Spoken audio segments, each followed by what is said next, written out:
Hello, hello, hello, everybody. How is it going? It's been about a week and a half, almost 2 weeks since I've made one of these, I believe. So I wanted to get one out there, and today we're going to be switching things up a little bit. We're going to be actually doing our first VGC video. So fear not, if you wanted the doubles content, it was on the way. Here it is. Today's going to be a bit of a quicker one. We're just in the wake of this new format. A lot of people are doing VGC draft for the first time.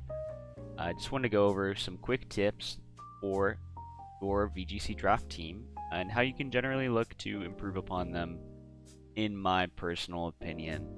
So, starting off here, the first tip we are going to be looking at today is going to be all about speed control.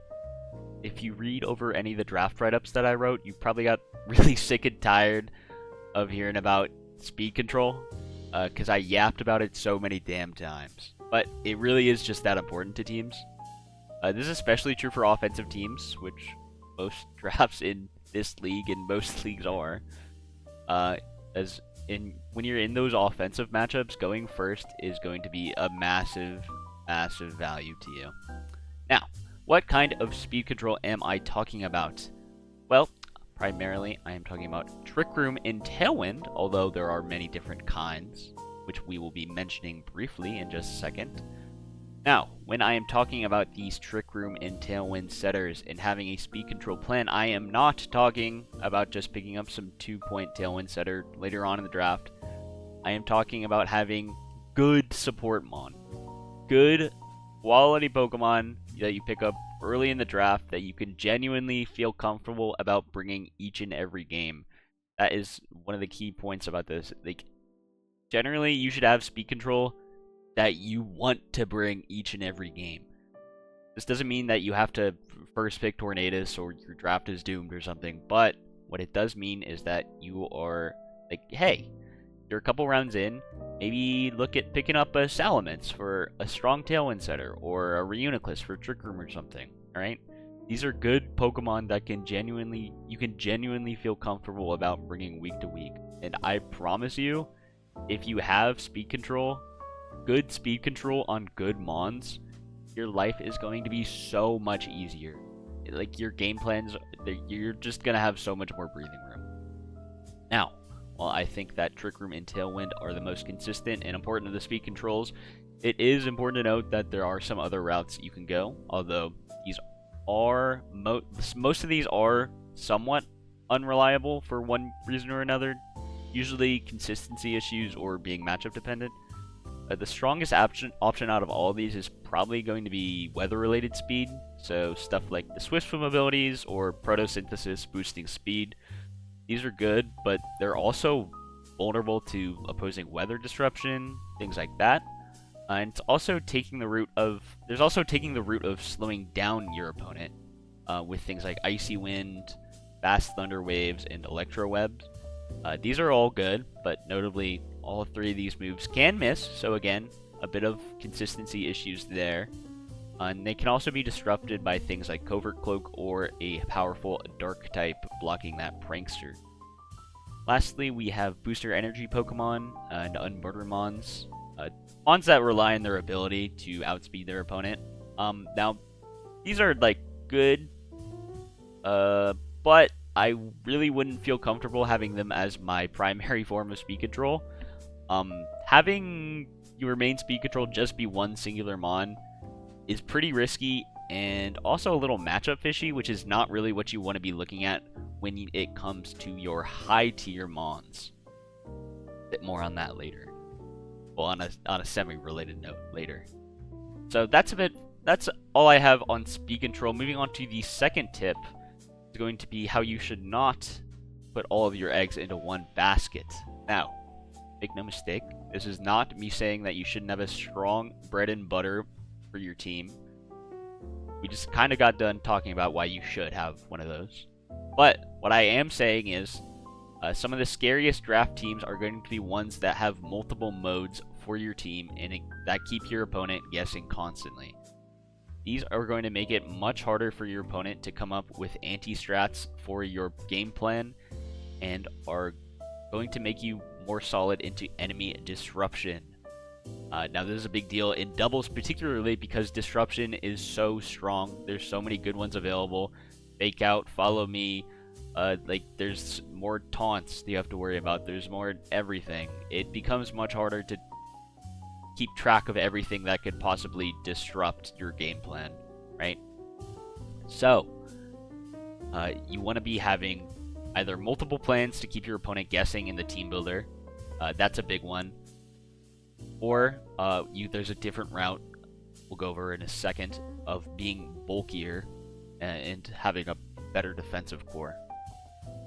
So the main way to achieve this, like kind of spreading of resources, is to have some kind of secondary mode.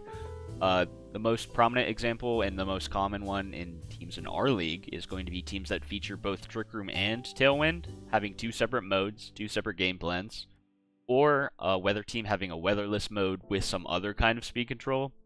I think that second one's very important for weather teams in particular. If your team lives or dies by the weather going up, there's going to be a lot of matchups where you're just going to struggle, just by default.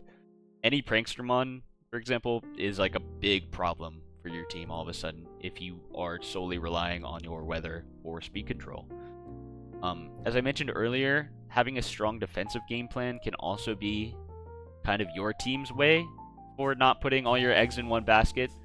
Teams that are built in mind for a slower game plan that have prioritized strong defensive tools could be less vulnerable to disruption because you have some room to play. Even if you like lose speed control, for example, you still have room to switch in and outplay your opponent, right? So that can kind of be a form of this, although I still would recommend having those secondary modes to keep your opponents guessing.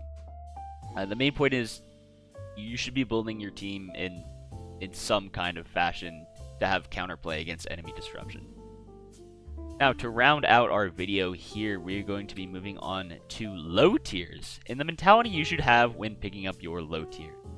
I've talked about this concept in singles a pretty good amount, and it definitely applies here as well. Once you start getting to the bottom of the draft, you're looking at some real stinker mons, alright?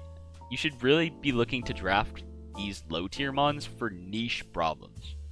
Like, if you think about it, what your lowest tier Pokemon is doing most weeks is sitting on the bench. If your lowest tier Pokemon sits on the bench every week but 1 week, you are perfectly fine with that, especially if it comes in and it solves some big problem for your team in that 1 week it comes in. I think the perfect example of your low tiers playing a role in a specific job can be seen in this team, the Windy City Flyers, with everyone's favorite lovable bear sitting there at the bottom. Now, Beartick is certainly not a good Pokemon, but you will notice if you look at the rest of the team that the squad tends to struggle into strong utility grass types, stuff like Amoonguss and Ogerpon, especially if that rain is set up from the Politoed. So, in weeks where Amoonguss or an Ogerpon is in play, there is a chance that Beartick can make an appearance to help the team break them when they otherwise might struggle to do so. This also avoids some of the pains of having your core jobs and the most important roles be on your low tiers.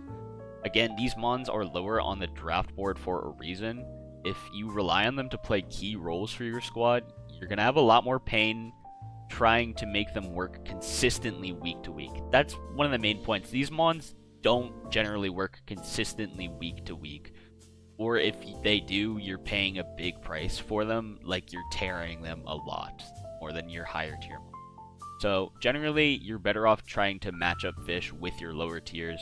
Again, I talked about earlier how your high tier mons don't really want to be matchup fishy, but if your lower tier mons are fishing for specific matchups, specific things, that is going to be much better, and they're going to feel much better in general because you are only bringing them when they feel good and when they do a specific job you need them to do. That's going to be all for us today here. A quick little video. Again, just wanted to start making this double content, dip my toe in the water a little bit. But yeah, good luck in week 1. I hope everyone has a great day. Thank you very much if you've been watching. If you would like to join King's Court and join in on some of the action, the link will be in the description. Have a wonderful day.